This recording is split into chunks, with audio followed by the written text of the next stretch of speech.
सपने तो सब देखते हैं, लेकिन दलितों के सपनों को कुचलने के लिए ये समाज सैकड़ों सालों से जाल बुनता आया है। फिर भी कुछ शेरनियां ऐसी होती हैं जो जातिवाद की जंजीरों को तोड़कर आसमान तक पहुंच जाती हैं। ऐसी ही एक बेटी है केरल की पहली आदिवासी एयर होस्टेस गोपिका गोविंद, जिसने न सिर्फ अपने लिए बल्कि हर दलित के लिए एक नया सूरज उगाया है।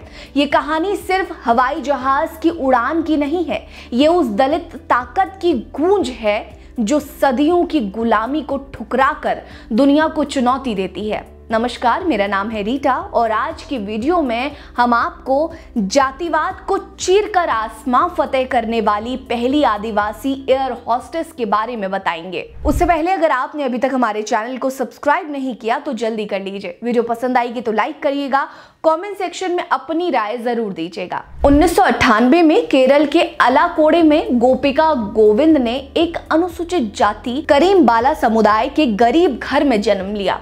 गरीबी ऐसी थी कि पेट भरना मुश्किल था और ऊपर से जातिवाद का जहर पूरे समाज को विषैला कर चुका था। लेकिन गोपिका के माँ बाप पी गोविंदन और वीजी वो सच्चे योद्धा थे, जिन्होंने मजदूरी करके हड्डियां गलाते हुए भी अपनी बेटी को पढ़ाई का हथियार थमाया।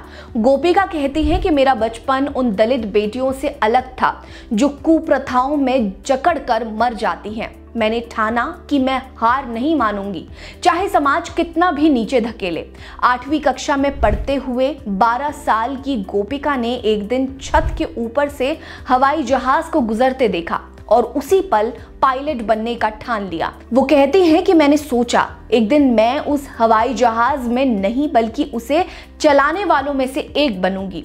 ये कोई साधारण ख्वाब नहीं था, ये एक दलित बेटी का विद्रोह था उस समाज के खिलाफ जो उसे कीचड़ में घसीटना चाहता था। लेकिन फिर भी रास्ता आसान कहाँ था। एयर होस्टेस बनने के लिए मोटी फीस चाहिए थी और गोपिका का परिवार तो भूख से लड़ रहा था। ऐसे में एक बार तो ये भी लगा कि जातिवाद का ये शाप उनके सपने को निगल जाएगा, लेकिन गोपिका डटी रही। कन्नूर के एसएन कॉलेज से एमएससी केमिस्ट्री पढ़ते हुए उन्हें पता चला कि केरल सरकार दलित बेटियों को स्कॉलरशिप देती है। ये उनके सपने के लिए संजीवनी था। उन्होंने वायनाड की ड्रीम स्काई एविएशन एकेडमी में दाखिला लिया। सरकार ने 1 लाख रुपए दिए। ये पैसा सिर्फ फीस नहीं बल्कि एक दलित बेटी को जातिवाद के तानों से आजाद करने की चाबी थी। फिर क्या था? उसके बाद गोपिका ने रात दिन एक कर दिए। उन्होंने IATA कस्टमर सर्विस डिप्लोमा लिया, ट्रेनिंग पूरी की और एयर इंडिया एक्सप्रेस में जगह पक्की कर ली।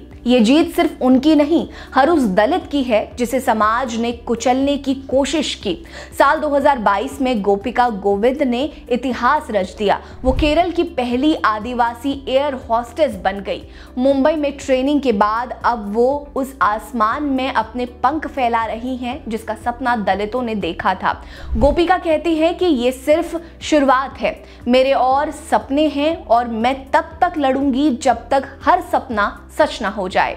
उनकी ये उड़ान हर दलित बेटी के लिए एक मिसाल है जो चीख चीख कर कहती है कि हमारी ताकत को कोई नहीं रोक सकता। गोपिका ने अपने माँ बाप का सिर ऊंचा कर दिया और पूरे पिछड़े समाज को बता दिया कि हमारा हक कोई नहीं छीन सकता। गोपिका गोविंद की कहानी सिर्फ सफलता की नहीं बल्कि जातिवाद के खिलाफ एक जंग का ऐलान है। उन्होंने साबित किया है कि दलित बेटियां न सिर्फ सपने देख सकती हैं बल्कि उन्हें हथियार बनाकर समाज के मुंह पर तमाचा मार सकती हैं। गोपिका ने गरीबी को ललकारा, जातिवाद को रौंदा और सरकारी हक को अपनी ताकत बनाया। यही समाज जो कभी उन्हें नीचे दिखाना चाहता था अब उनकी उड़ान से थर्रा रहा है। गोपिका ने आसमान फतेह कर बताया कि दलितों के पंख अब कटने वाले नहीं हैं। आपको हमारी ये वीडियो कैसी लगी हमें ज़रूर बताइएगा। अगर आपके आसपास इर्द गिर्द भी अगर कोई ऐसी इंस्पिरेशनल मोटिवेशनल स्टोरी है तो वो भी ज़रूर बताइएगा। बने रहिए हमारे साथ। नमस्कार।